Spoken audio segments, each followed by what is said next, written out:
You all, and good morning. Thank you, Miss Gloria, President Gloria, for that introduction. I just want to make sure you can just give me a thumbs up if you are hearing me loud and clear. I know that you can see me now, which is great, and I do have a brief slide deck that I will be sharing with you all. Um, it is a pleasure for me to be here with you this morning, and again, I am as President Gloria was saying Gloria's that fine. Gloria is saying that I am the senior advisor to the chairman Stanek, and there are actually six senior advisors at the commission. I'm one of six, but I do a lot of my work closely with the chairman. If it's okay, I'll start to share my screen. Please do. Let me go ahead and let me do that. And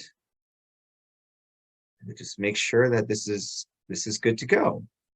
It's great. If you have any trouble at any point in time, please just interrupt me. So again, I'm very happy to be here to talk about the PSC and the PSC process. We're always ready to explain a little bit more, and that's because we do get a lot of questions about what the agency does from a broad audience. Just don't get me wrong; it's a broad audience from stakeholders to legislators to people off the streets. They don't really know a whole lot about our small little agency. We're about 150 employees, and that is including our 5 sitting commissioners, our staff of subject matter experts, attorneys, et cetera, et cetera.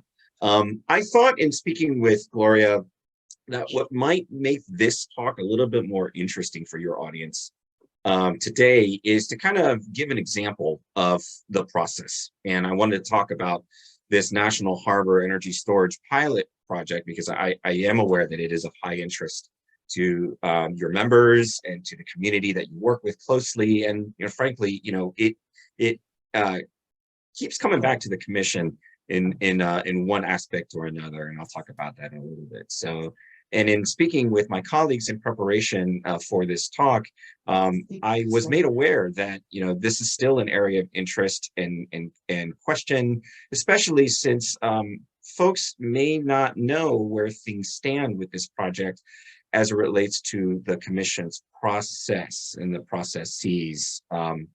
So I thought I'd kind of speak in the context of this project, and it might make the talk go more smoothly and interesting. Excuse me, I have a cat video bomber here that I'm going to have to shoo periodically.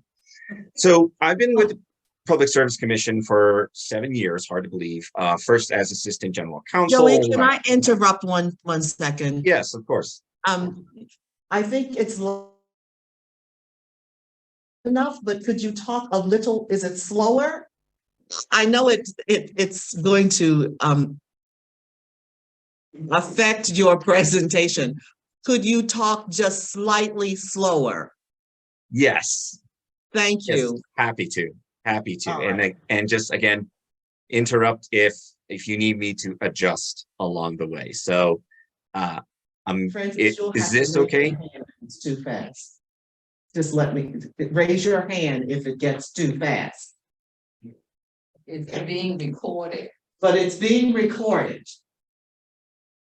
Okay, Joey, go ahead. I do have a tendency to speak quickly, and that's mostly nerves, but sure, I will try to slow things down. And I hope this is a good cadence here. So at the PSC for 7 years, first as Assistant General Counsel, behind the desk, working on customer complaints and writing commission orders. And now as a senior advisor, where I review and I analyze filings that come into the commission, and I advise the chairman and I advise the other commissioners on the issues that I am responsible for. Remember that there are 6 senior advisors. I'm one of them, and each of us has a portfolio of work that we cover. Mine, as Gloria mentioned, includes the licensing or siting of power plants generation in our state, as well as high voltage transmission lines, electric vehicles, energy storage, and competitive retail supply, and some environmental issues as they may relate to the partnership between the commission and the Maryland Department of the Environment. So let me say that because I am part of the commission's staff, I have to share this disclaimer with you that any opinions that I share this morning with this group are my own opinions, and they do not necessarily reflect the position or the opinions of the commission or any of the individual commissioners. So you heard a little bit about what the PSC as a state agency does, but there may still be some questions, and we do get these questions a lot. So the Public Service Commission, as you may or may not know, is an independent state agency. So what that means is we are not bound directly to the governor's agenda, policy agenda, even though our 5 sitting commissioners are appointed by the governor on the advice and consent of the Maryland Senate. But unlike other cabinet appointees by the governor, our commissioners and our commission, being independent, do not advance the governor's specific agenda. We do not report to the governor. If anything, I would say the commissioner is accountable to the legislature. And this is because the commission is unique in its role in that it has both quasi-legislative and quasi-adjudicatory powers. Legislative in the sense that the commission has the ability and the authority to adopt regulations that have the force of law as authorized by statute, and adjudicatory in the sense that the commission can act like a court and conduct evidentiary proceedings to decide contested matters that are brought before the commission, discovery, witnesses. So that includes admission of evidence into a record, establishing that record, and then making decisions that are based on that record. So what is within the commission's purview? Well, the commission regulates, first and foremost, regulates public utility companies and their activities. So as Gloria mentioned, this is your electric utility, this is your gas utility, your combination electric utilities, water telecommunication companies, to the extent that the telco companies are not overlapping jurisdiction with the FCC. We try to stay in our lanes there.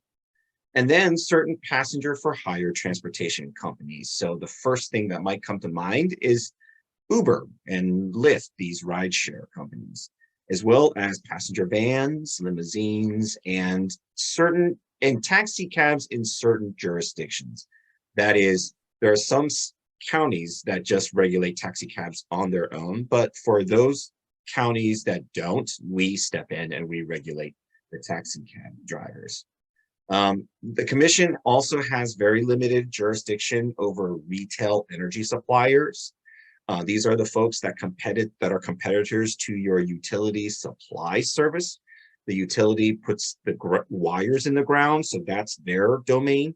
But when it comes to selling you the electricity, selling you the gas, that can be through the utility or that can be through a competitive provider. And so these licensed energy suppliers, we have limited jurisdiction over them. We don't regulate their pricing, unfortunately, but we do regulate their practices and their, standards of consumer protections that we enforce. If you have been curious and dialed into our more recent administrative meetings, you probably saw either in our hearings or in the news that the PSC has been stepping up enforcement against bad actor supplier companies, assigning, hefty fines, limiting their ability to enroll new customers, et cetera, and then putting them through an actual proceeding to determine whether or not there's been wrongdoing. The commission, as I mentioned, has about 150 employees, and it's really divided into 2 parts. So if you think about the head of the agency, the decision-making side, that's the commissioners and their support staff like me, the advisors. And then there's the commission's technical side. And the technical side, we view them as subject matter experts, from economists, analysts, engineers, accountants, all of these folks that are involved in the day-to-day to not only advise the commission with their recommendations for the states, but to also participate as a regular party to any commission proceeding period. Contrast this with sort of like, I would say, the state counterpart in the Office of People's Counsel, which is probably an agency you may have heard about. This is OPC. They are a separate state agency, like the commission, a creature of statute, but they have a very specific role to play in the commission's proceedings. The People's Counsel represent the interests of the residential ratepayer specifically. Now, the commission's main function, again, and the jurisdiction is over utility companies, but the main function is as an economic regulator. So what does that mean? We regulate the activities of the public utility companies to the extent that they have an economic financial impact on Maryland ratepayers. And Maryland ratepayers includes not only residential ratepayers, but also small businesses, large commercial industrial, counties, municipalities, believe it or not, the streetlights that are in their jurisdictions, for example. So it's a broad range of customers, everything that the utility can identify and categorize as a customer is technically a ratepayer, because when their rates are collected and allocated out, they're allocated out to all of their customer classes, not just the residential classes. So anyway, those utility activities that result in an economic impact, a dollar impact for you, for me, for businesses, those type of things we regulate. That's the bread and butter of what the commission does. And the commission, by statute, can exercise very broad authority in supervising the activities of these utility companies. And this includes pilot projects like the energy storage pilot. And in the end, though, the commission is really a creature of statute. We can't do anything that isn't authorized by the Maryland Code, in particular, the Public Utility Article. That's our statute. There are guiding principles behind every decision of the commission. Again, that is also laid out by statute. The commission is charged with the responsibility to supervise the public service companies in a manner that promotes adequate, economical, and efficient delivery of their public service, their public utility service. And they cannot do this in a way that unjustly discriminates against ratepayers. And as such, the commission does factor in such considerations regularly in its decision-making, considerations such as public safety, public interest, reliability and affordability, customer-centered services, conservation of natural resources and the environment. All of that factors into ultimately a determination of what is or is not in the public interest. That is the fundamental driver behind every commission decision. So, sorry, I'm skipping ahead. And I thought that it would be good to put this in the context of the energy storage pilot, as I mentioned, because this might be top of mind for members of your organization and also others that may be viewing this presentation concurrently now or maybe later by recording. The commission started in 2016, fall of 2016, by initiating a technical conference, a public conference, if you will. Not a fancy name, we just call it PC 44. And the purpose of this particular technical conference 44 was to chart out a path for what we call grid modernization. And more specifically, an opportunity to examine what new technologies are out there or are forthcoming that could have a transformative impact on our electric distribution grid. And more importantly, ways to improve the delivery of electricity within the state to the overall benefit of all Maryland ratepayers, residents, businesses, companies, utility stakeholders, and the like, now and also into the future.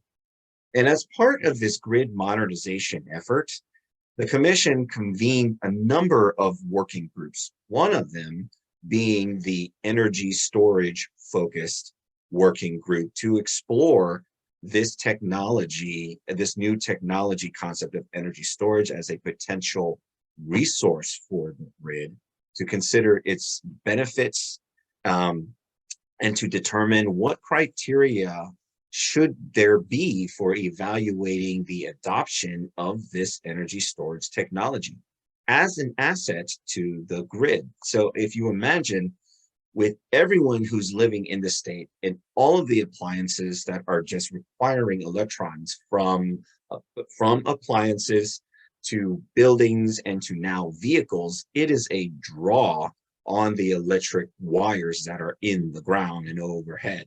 And so this demand and the growing demand creates pressure where the electrons have to come in somewhere. And because of the increased demand and the way the wires are lined up and where we are pulling the electrons and at what time of day, all of these factor into the equation of how much that is going to cost you and me, cost other customers within the state, and if those electrons can be delivered reliably. Because if you imagine too high of a demand when you don't have the source, the adequate source of the power coming in, can cause blackouts. And worst case scenario, we saw that happen in Texas.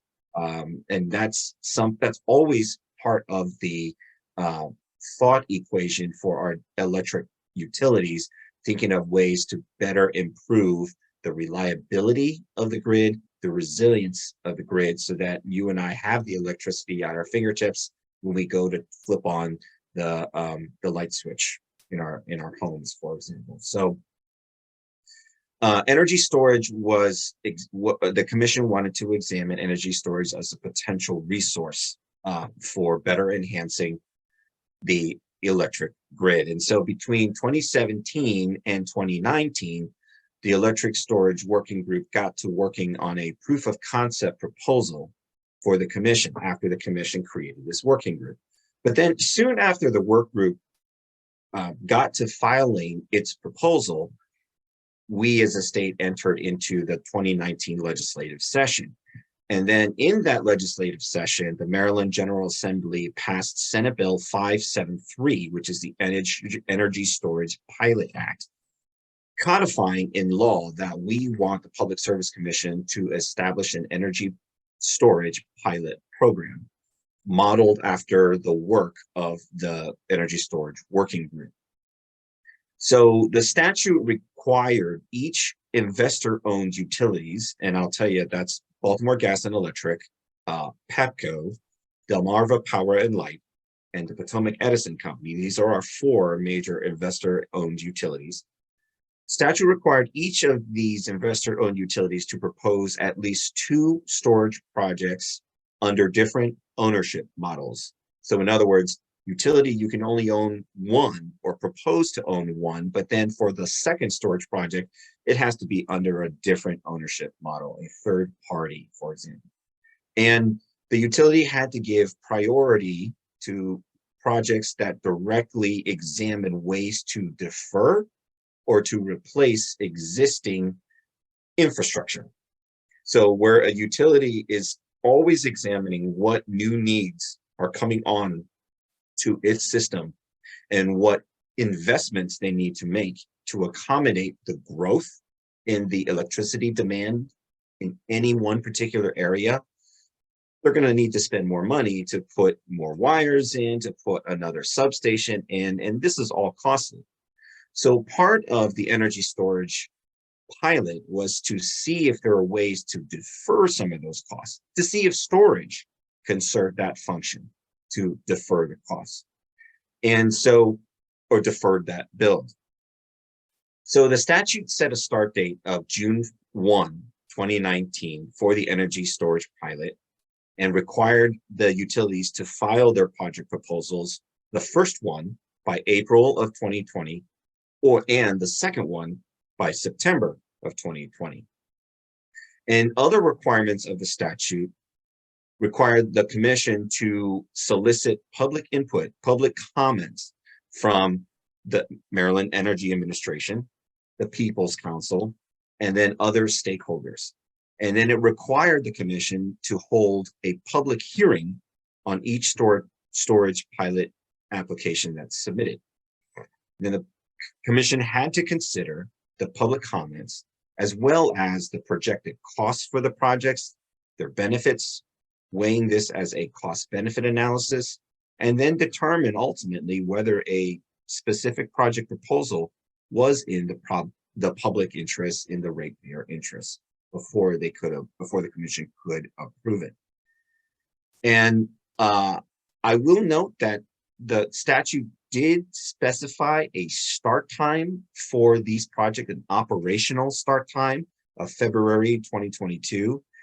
Probably no surprise, and certainly true for the PEPCO project, National Harbor project, that the commission has extended this operational deadline for the projects for good cause. Now, the utilities also under the statute are required to report information and data to the commission so that everybody can learn. And the commission itself is also charged with preparing a report to the legislators, General Assembly, later to document the progress and the success or not of the pilot. And then the statute also put forth a sunset or termination date for the pilot of December 31, 2026. Now that's the statute. Now, following the statute, because we are required to do so, in August of 2019, the commission then formally established the energy storage pilot by issued an order, and directed the working group to go and work to coordinate with the utilities on their filings, because they're obligated under statute to make a filing in 2020. But before the utilities could make their filing, the life-changing event of COVID-19 hit in early 2020, and then the commission had to close our physical offices in mid-March. But nevertheless, in April of 2020, the utilities did manage to file their storage proposals, and this triggered the commission's public engagement process, which you see here on the right-hand side. In accordance with the commission's policy, as required under statute, and what the commission normally does in its ordinary course of business, the commission opened a contested matter for this, and then provided an opportunity for public comment and scheduled a public hearing. Now, soliciting public input, holding a public hearing, these are part and parcel of the commission's public engagement process. And this opportunity for public input and for public visibility through a hearing, this is also true for the commission's regular course of business through our weekly administrative meetings. But as you can see here, the commission issued its public notice opening the public comment period for storage on April 27th. That notice provided instructions on how and by when anyone interested in filing public comments could do so. And it also gave details for anyone interested to actually participate in the proceeding itself as a formally recognized party through a process that we called intervention. Intervention as a party allows you to monitor the activity in that specific case jacket, and also participate with full party rights. Now, taking a step back, let me just say that anyone who's interested can monitor what's going on in a specific case just by signing up to be included on the commission's service list. By being on this list, you'll receive a copy of all the documents that are filed in that docket. But in order to actually participate as a recognized party with full party rights, that particular person or organization will have to seek intervention, request intervention. And in this particular instance with the storage pilot, the commission received petitions for intervention and then opened, scheduled a conference, preliminary scheduling conference to not only determine what are the applicable dates for the actual hearing itself, but then to also grant the petitions to intervene. So in June 2020, the commission issued a supplemental notice of the virtual hearing. And this was because we had shifted due to COVID to a 100% virtual format, adapting our systems in order to start conducting or resume conducting our hearings on the virtual platform. And the supplemental notice just provided additional instruction on how you would be able to, sign up to participate as part of this virtual hearing on storage. Now, now that the public comment period had been opened, up through July 10, 2020, the commission received several written comments by stakeholders, and I have a list of all of those in the next slide. And on June 13, the commission held a virtual hearing on the storage pilot proposals that they received. So here is a list of, I wanted to put together for convenient reference, just a list of all the stakeholder comments that the commission received prior to the virtual hearing on the storage proposals. And these comments, I'll note, were mostly supportive of one or more energy storage projects. There were a couple of concerns that were flagged by OPC and by staff, but all in all, they offered additional recommendations, but most of the comments that were received from outside stakeholders were supportive of either all of the utility proposals or one or more of those.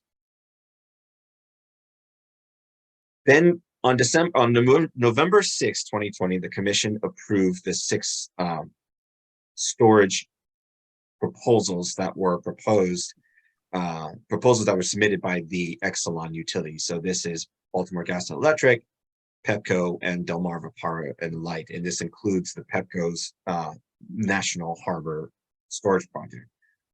Now, there are a couple. I'm sorry, Joey. Yes. Quick question. In that approval process, I'm sorry, I have a who have auditory disabilities. I have a visual disability. In the dates that you indicated in 2020, was there any public comment about the locations of some of those projects being very close to residential property? I couldn't see that when you flashed it by. The short answer to your question is no. The public comments that were received did not specifically focus on the location of the National Harbor project.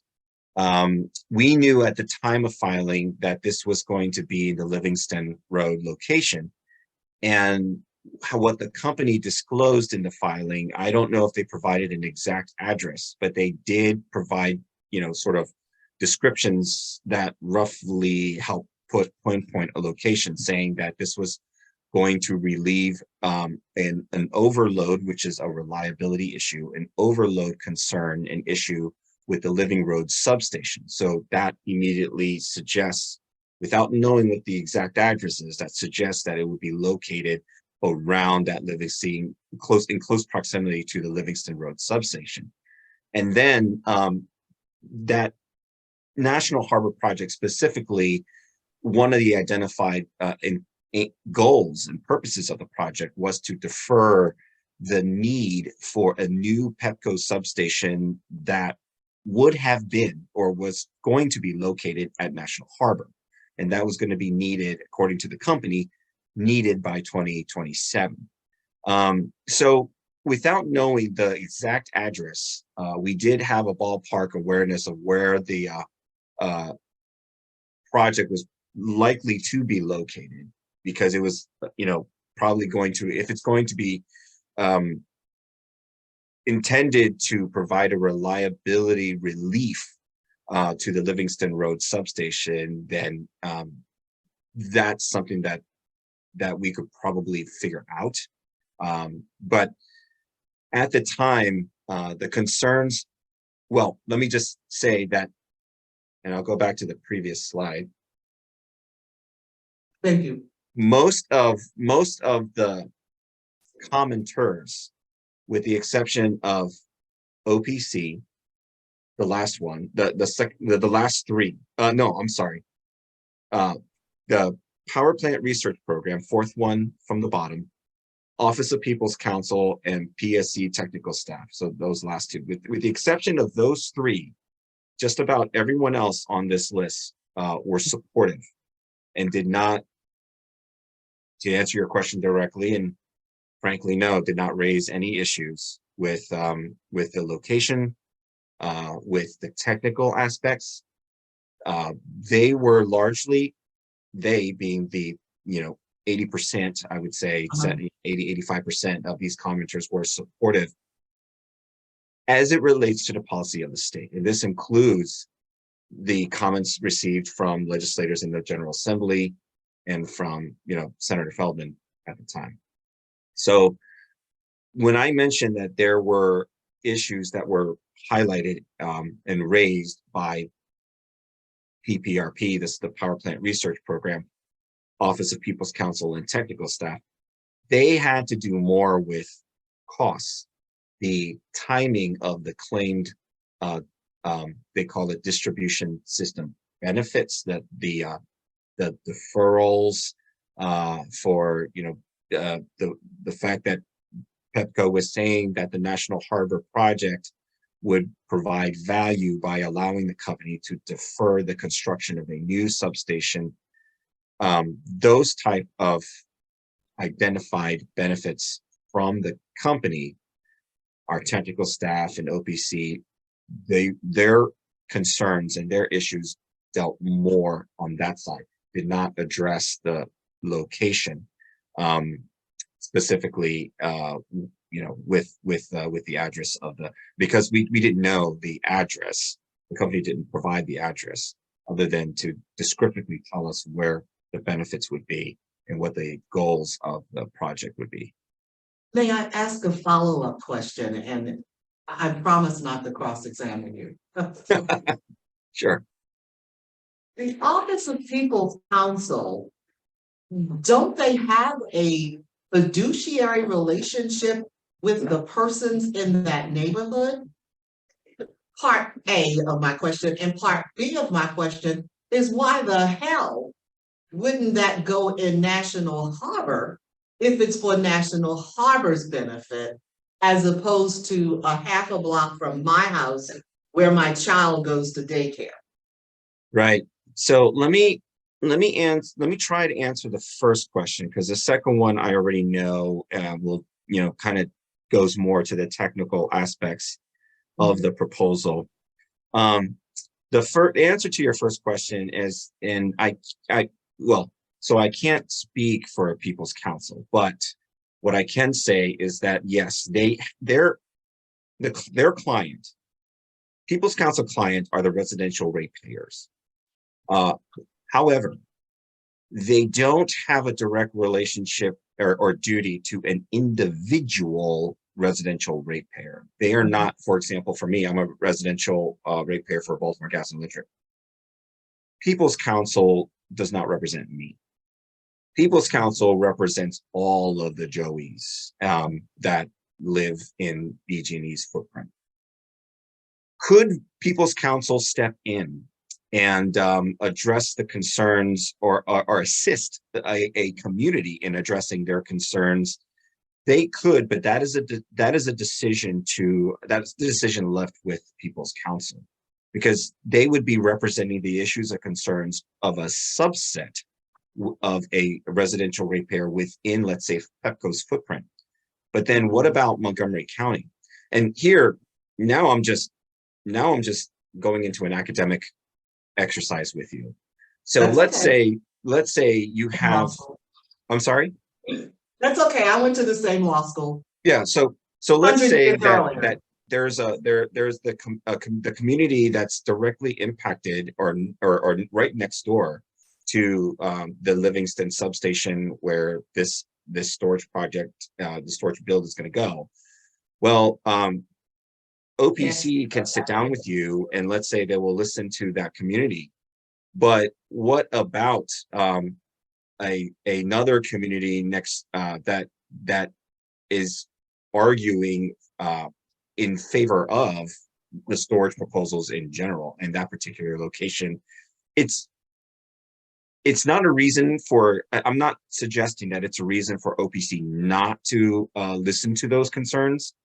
All I'm saying is OPC has broad discretion in terms of how it is going to represent the interests of all residential ratepayers within the impacted utility service territory, if that makes sense.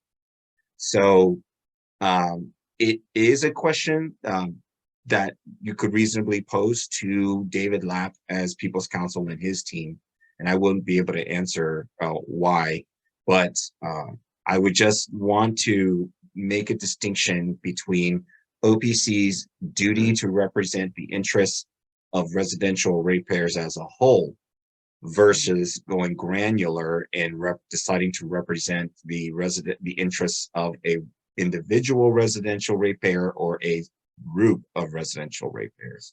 It's not that OPC hasn't decided to take on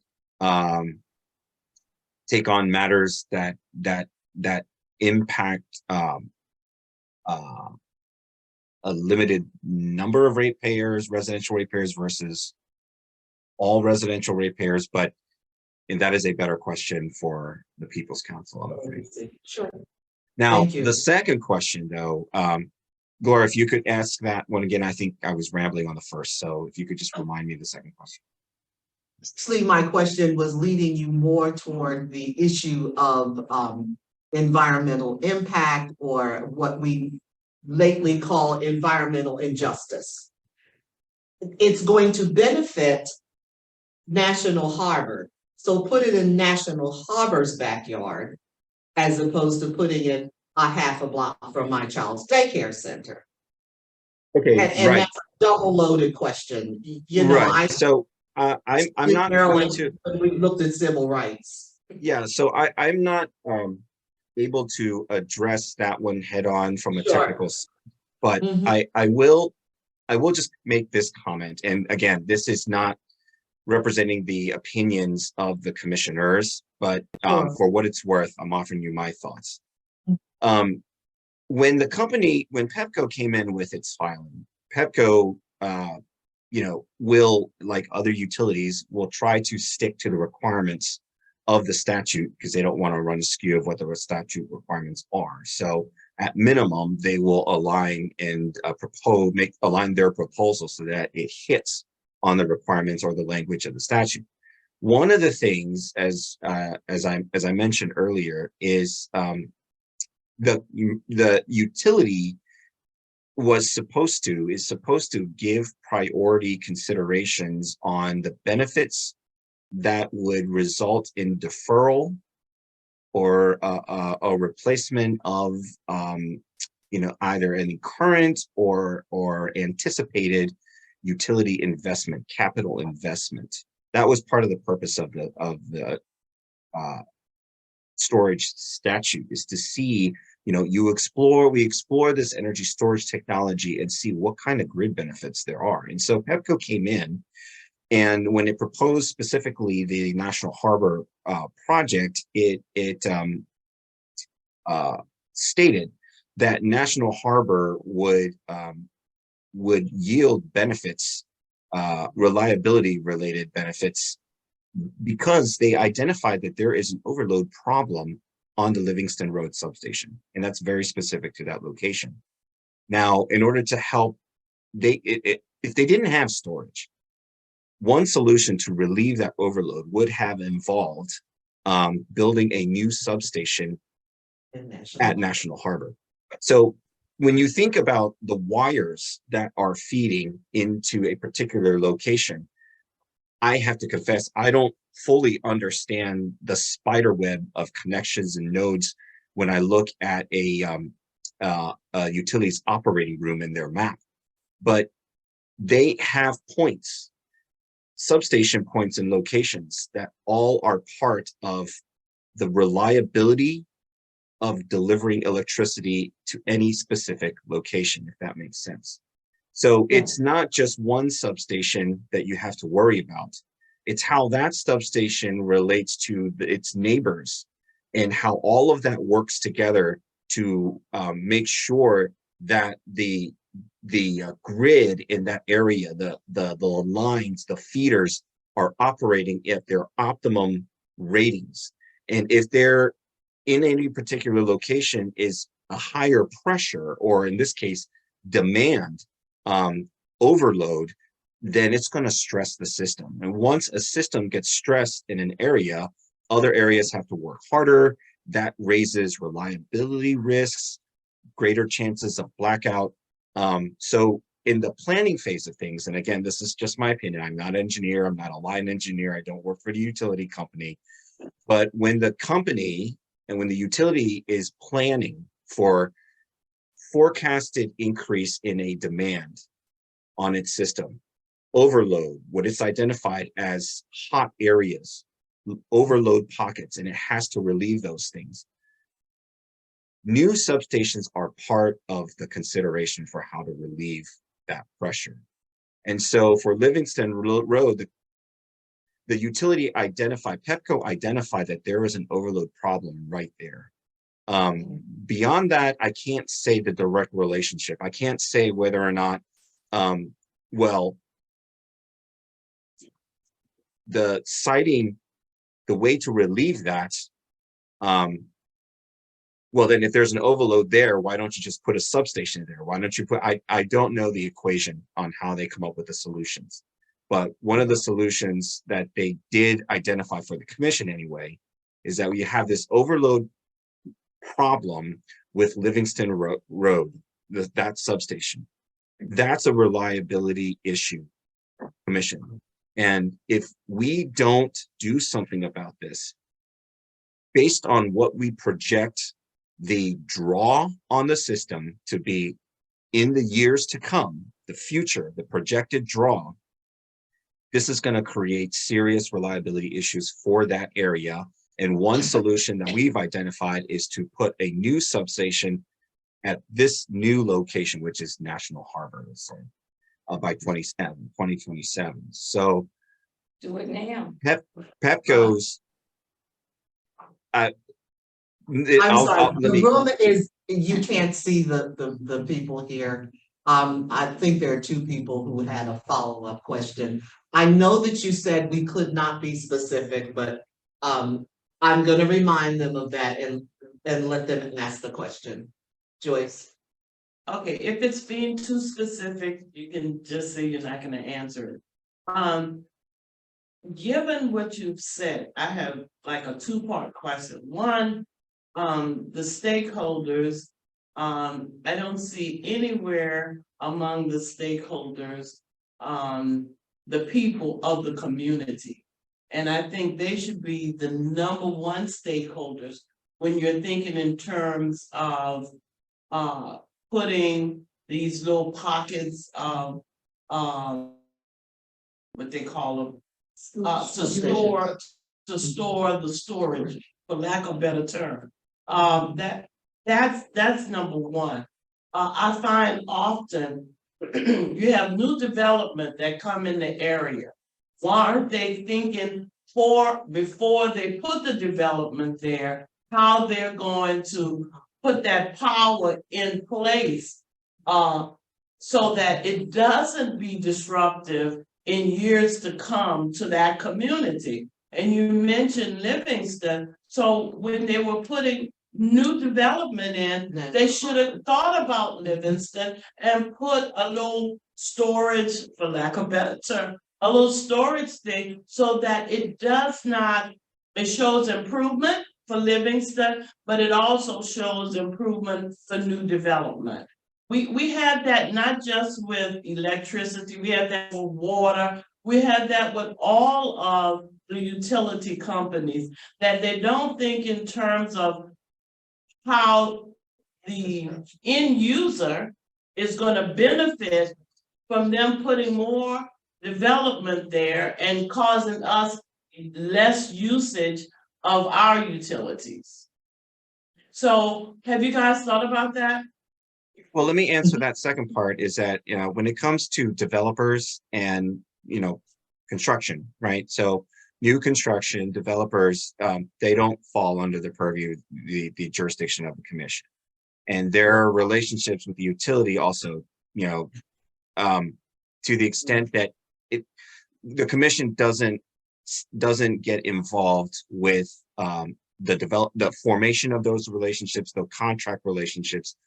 What the commission sees is on the back end when the utility has now put those lines in and then is looking to recover costs of those lines, if the utility is looking to recover costs of those lines from the ratepayer. I know that because I'm a homeowner and I pay homeowners association fees. I also pay utility development fees in the past, and that was as a result of the lines, the sewage, the pipes that my builder put into my my townhouse, for example. So there are costs that are assigned directly to the property owners, but then to the extent that any additional costs the utility is looking to recover from all ratepayers or from a broader class of ratepayers, not just the people who live in that new development, then that comes before the commission. But the commission doesn't step in the way I think you're imagining to sign off on any development plans that the utility has been in negotiation with a particular developer. So the commission doesn't do that. That's not in our jurisdiction. Now, you had also asked about the notice, and that's a really good point. So let me say a few things about that with respect to National Harbor. It's my understanding that the company, that Pepco, did a wave of outreach and public engagement before it filed its application with the commission. I don't know if it met with specific community organizations, but I do understand, it is my understanding that they met with the local officials. So I think what the problem that you're identifying here is one that probably suggests better coordination is needed between local officials and the notice and the public process, the commission's own public process. So before a filing comes in, the commission is not going to know, and the commission doesn't issue notice to the world outside of posting things publicly on the website and issuing notice on its website. So every notice, including the storage notice for public comment and soliciting public comment, that's been posted. That all of that is posted on and made available on our website. Now, what's challenging is if you're an individual or organization and you're not following the commission to see when the storage notice drops, for example, or it gets posted, you're not going to know, and that's part of the challenge. But there's also, I think, responsibility of word that should be handed down through local officials, and local officials should be passing that word along if they know that their constituents would be interested in a case like this, in a proposal like this. So I will say, that if you look at the list of stakeholder comments, those folks that filed comments, legislators are on this list. They knew about they heard and knew about the utility filings, and they received the notice, and they responded to the commission's solicitation of comments by, as you can see, filing written comments. Now, the fact that this event wasn't news of these applications were not passed down, well, that I can't speak to. So I think there is a problem, and I would agree with you, but I think that if anything, there should be better communication, and something happened where, I would go as far as to say that the local officials in the area where the project is proposed to be located, if the company did what it said it did, which was to meet with the local official, then maybe the communication should have been passed down and translated through to the community, and that didn't happen. Joey, next steps. Is there any follow-up opportunity? For example, if the petitioner or the applicant does not meet certain parameters or certain requirements, is there any process that the Public Service Commission has control over or has authority over that will allow stakeholders to come back and say, well, they didn't do ABC, so now we want to have a second bite at this apple. We want to now have the commission hear us on the fact that they did not follow through on everything they needed to do in the application process. Okay. In the application process, I'm sorry. Yeah, so I'm going to try to walk a thin line. You don't have to be specific. The short answer. Any petitioner. So Gloria, Not the short answer is yes, there is always a process to bring flag issues for the commission. Now, let me say that the commission has, and this is the slide, this is order 89664 is the commission order that approved the Exelon utility pilot projects, including PEPCO's National Harbor Project. Now, after the commission, so that is already done, and that ship has sailed, if you will, because once the commission, because this was issued in 2020, and typically the law provides for a party to that proceeding to seek rehearing, request reconsideration within 30 days, or if you didn't participate as a formal party to a commission proceeding like this, but if you still wanted to challenge a final decision, you could do so by seeking judicial review in state court. But again, that was also 30 days after the final order, this order was issued. So that has that time for formally appealing this order, this approval order, that's done. However, the PEPCO has been back to the commission. I'll flip this to the next slide. PEPCO has been to the commission on 3 occasions since the approval of its project. PEPCO has been back to the occasion on 3 occasions, to the commission on 3 occasions to seek an extension of its operational date. So at any one of those points, someone could, if they were following the project, could have, submitted written comments, appeared before the commission at the administrative meeting, and argued in opposition of the project. I will say, and the reason why I haven't flipped to the next slide yet is you'll notice that, and this I think is particularly relevant to some of the concerns that I've heard voiced by communities, impacted communities here, and your organization, if I'm not mistaken, is the whole safety fire issue and concerns.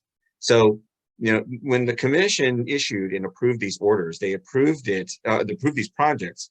They approved them on condition that the utilities, including Pepco, have to submit plans for review and approval by the commission that address preventing and battery-related fires, resolving battery-related fires, removing damaged batteries, and decommissioning or disposing of batteries, especially once the pilot is concluded. So, to the extent that you believe that new facts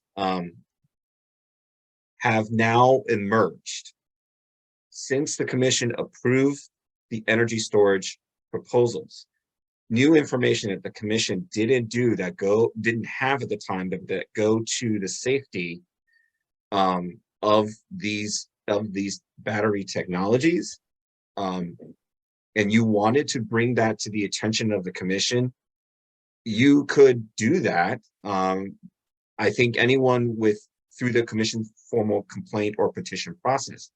So the answer to your question, when I say yes, it's because if you wanted to file a petition with the commission raising these new safety issues that you believe the commission didn't have, or if you believe that Pepco is not in compliance with the standards that are out there for battery safety, you can always do that. You can always make a formal filing with the commission and ask the commission to look at this. And that's outside of the statutory reconsideration, rehearing, and judicial review rights that arguably What's that process, Joey? What's that process? It's just a non-interested party, for example, an HOA. Of course, the league is nonpartisan and we are neutral. We wouldn't do it. But if there was a neighborhood, for example, a civic association or an HOA, I'm looking at July 1st, 2023. They could, before that date, go in and say, listen, they were supposed to do ABC by July 1st, and we don't think they're going to make that deadline because the following things have not been met. Would that be a possibility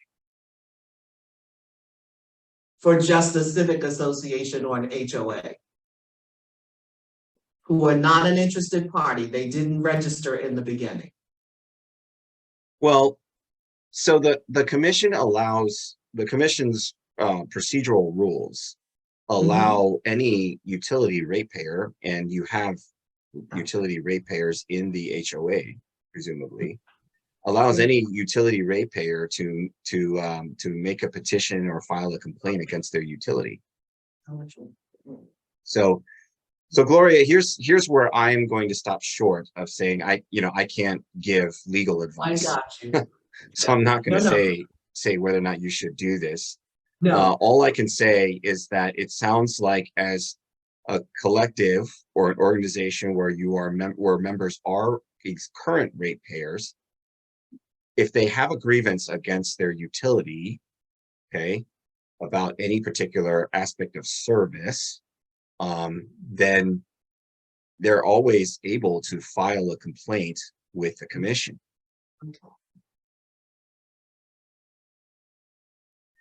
I think, to your point about whether or not the HOA can whether or not the HOA can file a petition for action to, let's say, re-examine the storage pilots, that, as a lawyer, I would say you would have to discuss the rights, whether the legal question of whether or not the HOA, because you were not a party to the storage docket. Standing issue. Right. There could be standing issues, and that's something that, as attorneys, you have to consult with an attorney about before filing. We have some people here in the room who might have standing, so they're listening. members of the league. The league can't do it, but our members who believe they're impacted might be encouraged. What I would suggest, and I think it's perfectly fine for me to suggest this, is the storage docket number is case number 9619. I would recommend and suggest that you ask to be added to the service list, so that if there are any filings that are coming in, if there's a request for another extension, if there's a filing on compliance made by the Exelon utilities, by Pepco specifically, for example, if you want to follow that, that's how you'll get notice of, you'll get a copy of the documents that are filed.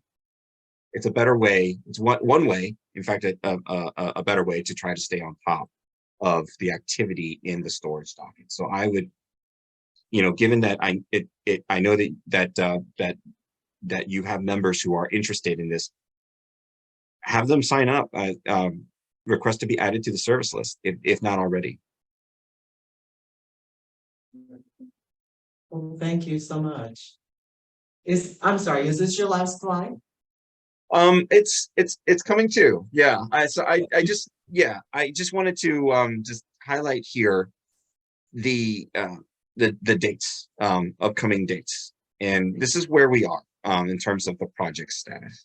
So the storage, we have, I believe, 3 utility storage projects that are currently in operation, but then we have others that have been, their operational dates have been pushed out. And you'll see that for National Harbor, the operational date has been pushed out to June 30, 2024.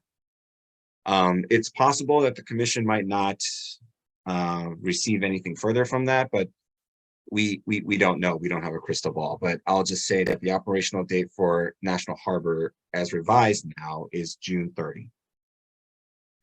And then other, in general, storage pilot, more general storage pilot deadlines coming up are the reporting deadlines, utility reporting in July 1.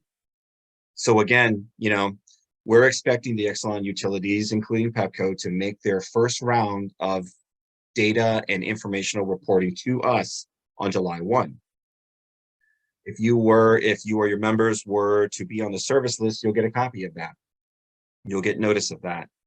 And I would probably venture to say that, like with most compliance filings, this will probably come up in one of the commission's future administrative meetings. This is where the commission does its ordinary business, and that's not particularly addressing, a contested case, for example, but it would be a compliance filing. So those fall under the regular weekly administrative meeting. And anyone can file comments. It doesn't matter if you were previously a party to the proceeding or not. Anyone can file comments to a compliance filing like this, to a reporting filing. And if you wanted to raise issues at that time, you could presumably do so. So, I would say now, you would have these dates in mind now. July 1, 2024 is the day that the commission is due to produce a report to the General Assembly. And then the final evaluation of the storage pilot will be July 1, 2026. But by then, I'm anticipating that all of the utility storage pilots will be operational by then. And then December 31st, 2026 is the sunset date for the storage pilot. So yes, that is my last slide. And, we've had a good discussion today. And I've tried to, I wanted to be as helpful and as frank as I can, but also understanding that, there are some things that I can't go into. And I'm not a technical expert in the sense that I'm not an engineer, so I can't comment on the technical details of the project. But I do appreciate the opportunity to speak to your group today, and thank you for your questions. And if there are any residual questions, I'm happy to take that. But I also realize that I don't want to take up any more of your time and hijack your agenda.